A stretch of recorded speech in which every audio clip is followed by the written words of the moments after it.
Sometimes you gotta let a gloss digest before you record. And that's kind of what I did. Warriors lost game 4, 104-101. Tough one to take, tough one to swallow. They're now down 3-1. Lakers are taking the lead, and they held court. I mean, at the end of the day, I really anticipated to be 2-2 going to game 5. But it makes sense that the Lakers held court and the Warriors struggled on the road all season long, and yet they had a chance on this game. So I'll give it to them. They're not completely dead. But boy, that door of repeating championship is closing, and they could lose this second round here. So we'll see how the Warriors rebound in Game 5. Now, let's talk about Game 4 real quick.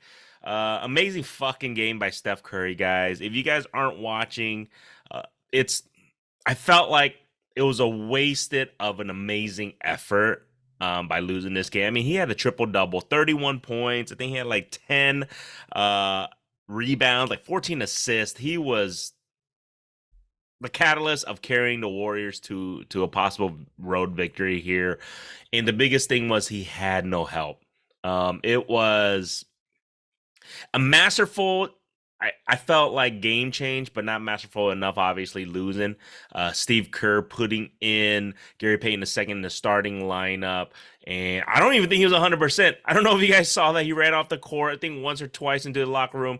You guys should go take a look at that. I think he vomited. He puked in his freaking mouth, guys. And he had to run off the court. And I think he vomited. I don't know, whatever the case may be, if he ate something wrong, or God forbid, hopefully he didn't catch something from Looney, because I think he's still under the weather. But yeah, he ran off the court. That actually created a turnover by one of those things by Draymond Green. He anticipated to have his teammate right there, and he passed the ball. Go look at that.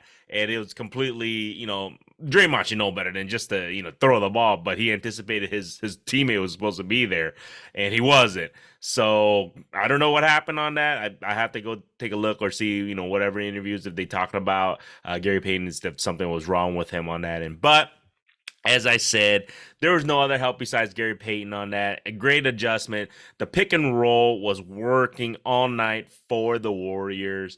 There was amazing cuts by everybody. I think that was an adjustment the Warriors do. And I think going to Game 5, the Warriors are going to continue that. And I think they should be able to hopefully pull Game 5 out and, to force a Game 6 and Game 7. So, as I said, it was a great adjustment. I think it was needed, and I hope they continue to do that. Steph just needs a little bit of help. I mean, Clay didn't really show up. Hopefully he shows up a little bit better here going home. I think he had like 8 or 9 points only. His shot was off. Even Steph's shot from three-point land was a little bit off. It wasn't completely off. He was taking some good shots. It was just, shots he normally makes. A lot of them, he had good looks on them. So I think, you got to live and die by that. Those are shots that normally Steph wouldn't make, and even Clay would make some of those wide open shots. So it is what it is. They just couldn't make those shots. Another thing was I felt the defense on Anthony Davis was definitely stepped up in the second half. First half, man, you got to give the credit where credit's due. Keep in mind the Warriors' biggest man is 6'8", 6'9". I mean, they can't handle Anthony Davis, so they did the best they could. They shut him down second half, and credit to the Warriors for shutting him down offensively. However, I felt the Lakers kind of went away from Anthony Davis too, so that's kind of on them. But like I said, they contained him. They limited Anthony Davis' impact offensively, and I felt like they did really well. Hopefully, they can continue to do that. I felt LeBron had spurts. However, LeBron was into that jump shooting mode. I don't know why. He kept the Warriors in the game by doing that, I felt like, because he could have just driven in back. He could have posted up. A lot of times he was posting up Steph, and I think he could just overpower Steph. But then again, you got to give Steph credit, man. He held his ground defensively against a guy who's like 5-6 inches taller than you, probably close to like 70 pounds heavier than you, more muscle. And Steph did the best he could. And I'm telling you guys, Steph's defense has improved tremendously over the years. So my hat's off to him. I mean, he did the best he could for being outmatched. I mean, the Warriors are technically outmatched in size and length, guys. They're doing the best they can. They're playing the small ball. But I feel like they just need a little bit of help from the bench. Nobody helped. DiVincenzo was the only one in double figures from the bench. Other than that, nobody really helped. Moses Moody chipped in a little bit here and there. Jordan Poole, oh boy, I know he's getting the blunt of the Warriors being unsuccessful right now. He had 0 points, I think. I don't even think he scored, guys. Holy shit! I think he had 0 points and like 2 or 3 turnovers. Bad decision making. You know what? Am I giving up on him yet? I'm not. He's super young, guy. What is he, like 23 years old or something like that? Only its third year in the NBA. You got to give him a chance to develop. His defense was bad today, or that game 4. He didn't move his feet reaching. I just felt like he's a liability at this moment. His skill set is still there. He just needs to develop and get better defensively, and then just make smarter decisions. His shot is just off right now. You gotta live and die. He's your teammate, man, and his shot's just currently off right now. And is what it is. You kind of go through a slump. Shooters have shooting slumps. It happens. Steph, Clay, they all have them. And right now, it's just Jordan Poole's shooting slump. Hopefully he can get out of it. Hopefully going back to San Francisco, he can get out of it.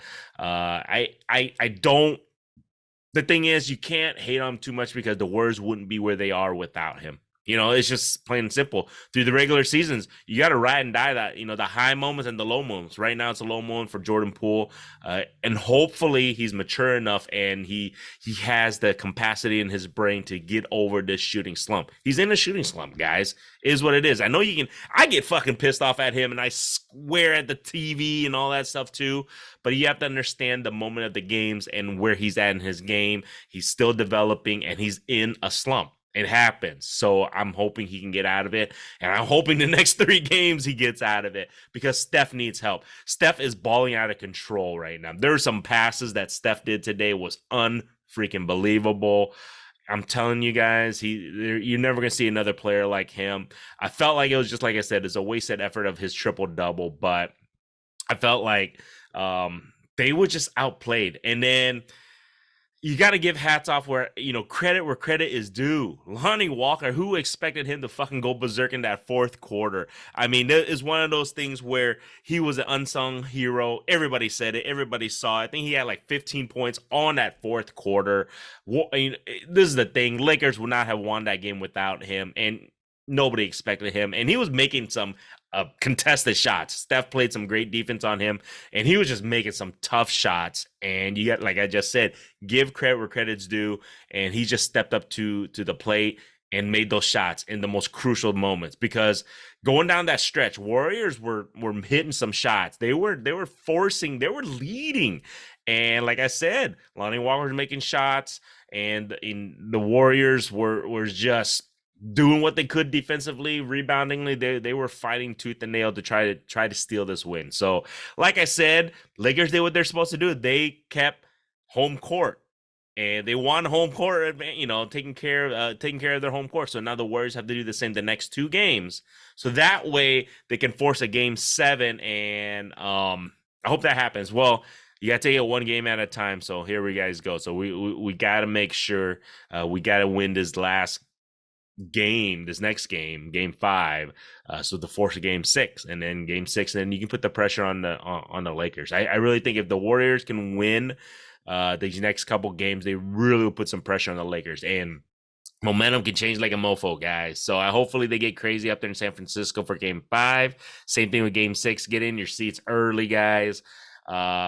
Push this, because I think if the Warriors can win the next game or 2, it's going to put some pressure on the Lakers, unneeded pressure, because momentum can switch like no other. And then I'm telling you, if the Warriors can get hot, and you just never know. I really hope they do. Will they or not? I mean, at this moment, it's going to be tough. It's going to be tough because you got to win 3 games in a row. Warriors got to win 3 games in a row to move on. And can they do it? Yes. Will they do it? That remains to be seen, because Steph needs a little bit of help. If they can, I mean, it's not even a lot of help. He needs just at least another scoring off the bench, at least another guy who can throw in at least 12 to 15 points. That's really what they need right now. That's what they're missing right now. I feel like the bench is just not there. There's no additional help, because like I said, if the Lakers didn't have Lonnie Walker, they would have lost that game. And that's what I'm saying. The bench, you need a little bit of bench help, not a lot, just a little bit to get that edge off the shoulders of just Steph only. And Steph can do what he can do. I mean, they're double teaming him, guys, on the pick and roll. They're double teaming him. They're crashing on him, and he's doing whatever he can offensively. Everything from facilitating to making shots to rebounding. He's doing all he can. He just needs a little bit more help. So we'll see. Game 5. I'm optimistic. I hope the Warriors can hold court. Hope that they can at least win Game 5, force a Game 6 to put that pressure. Because once if they can win Game 5, pressure is going to be back on the Lakers. Because right now, everybody and their mama is thinking, you know what, Warriors are done for. They're not going to win. They're too small. And that's like I just said, that's when you put pressure on the other team. So like I said, hopefully the Warriors can do that, and we'll see. Game 5 coming up, and like I said, I'm going to be as optimistic as I can, because I really do believe that the Warriors can at least hold home court, and then to force additional games. So there you guys go. A little disappointed, like I said, in the bench. Jordan Poole, come on, man. Prove me right. Prove me right. I was a believer in you. I do get upset with you, but prove me right that you can get out of this freaking slump, and you have the game that can do that. So there you guys go, man. If you guys like this shit, subscribe.